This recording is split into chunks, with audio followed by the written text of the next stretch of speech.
couldn't be more excited. But getting the car was a whole different story.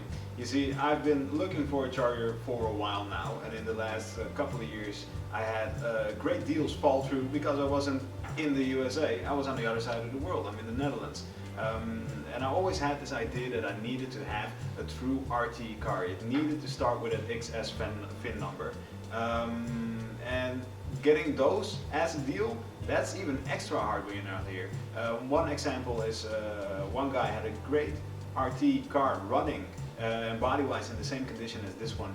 And he was asking $25,000, and someone scooped it up just right before me, and it went on sale in another country in another country in Europe, and it went for 50,000 euros. So that's roughly $75,000. So there's a big profit margin on these cars, but that ruins the market for, well, people who have a passion for them, who don't see them as a business.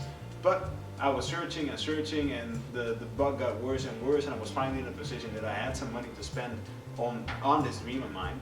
And then I saw this one at the beginning of 2017, and I thought, no, it's not an RT, and it has too much work. I'm not gonna do it. So I kept looking and looking and found an RT that needed all the metal work, and I saw an XP car that was running and driving but needed metal work also. And eventually in May of 2017, this car popped up again online, and apparently the sale had fallen through for the seller. And I was like, yeah, well, in that case, I'm just gonna do it. I have the money. He had no objection to selling overseas, but it's kind of a risk because I'm buying this car sight unseen. He sent me 50 pictures and that was it.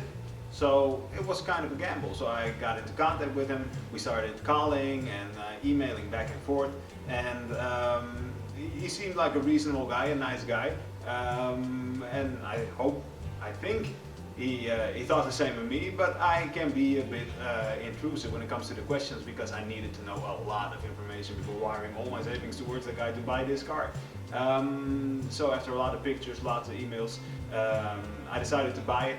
And well, long story short, it is here. But it wasn't as simple as that because he didn't have a title. And the car was of his friend of his, so we needed to have a title in his friend's name because he's the actual seller of the car. So it kind of took a while because that takes 8 weeks before you have the new title. So I was just waiting and waiting and freaking out because it's a major commitment on my part. So when he got a title, I wired the rest, and then we had a couple of weeks of waiting for the shipping. And eventually, after almost half a year of waiting and trying to make stuff happen, the car arrived here in Rotterdam, and I have it. I finally have it, so that's very exciting for me.